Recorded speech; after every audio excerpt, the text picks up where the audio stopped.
Train യാത്രകൾക്കിടെ നിങ്ങൾക്ക് എന്തെങ്കിലും അസൗകര്യം നേരിടേണ്ടി വന്നോ? ഇനി മുതൽ ആ വിഷയം ചൂണ്ടിക്കാട്ടി റീഫണ്ടിനായി TDR ഫയൽ ചെയ്യാം. ട്രെയിൻ ലേറ്റായാലോ, റൂട്ട് മാറി ഓടിയാലോ, കോച്ചിനുള്ളിലെ AC പ്രവർത്തിച്ചില്ലെങ്കിലോ, അല്ലെങ്കിൽ നിങ്ങൾക്ക് ട്രെയിൻ മിസ്സായാലോ റീഫണ്ടിന് അപേക്ഷ കൊടുക്കാം.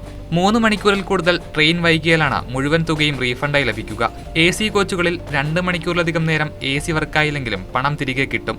നിശ്ചിത സമയപരിധിക്കുള്ളിൽ IRCTC വെബ്സൈറ്റിൽ TDR ഫയൽ ചെയ്യണം. കൺഫേം ടിക്കറ്റുകൾക്കായിരിക്കും റീഫണ്ട് കിട്ടുന്നത്. TDR ഫയൽ ചെയ്യാൻ ആദ്യം www.irctc.co.in വെബ്സൈറ്റിൽ ലോഗിൻ ചെയ്യണം. തുടർന്ന് അക്കൗണ്ടിലെ ഇടപാടുകളിൽ നിന്നും ഫയൽ TDR തിരഞ്ഞെടുക്കാം.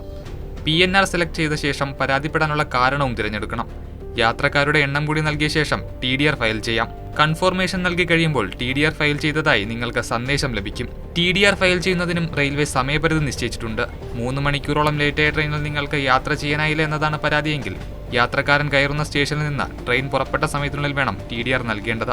AC വർക്കായില്ല എന്നാണ് പരാതിയെങ്കിൽ നമ്മുടെ ഡെസ്റ്റിനേഷനിൽ എത്തുന്നതിന് 20 മണിക്കൂർ മുൻപ് TDR ഫയൽ ചെയ്തിരിക്കണം. ട്രെയിനുകൾ വഴിതിരിച്ചുവിടുന്ന സാഹചര്യങ്ങളിൽ യാത്രക്കാരൻ കയറുന്ന സ്റ്റേഷനിൽ നിന്ന് ട്രെയിൻ പുറപ്പെടുന്ന ഷെഡ്യൂൾ മുതൽ 72 മണിക്കൂർ വരെ TDR ഫയൽ ചെയ്യാം.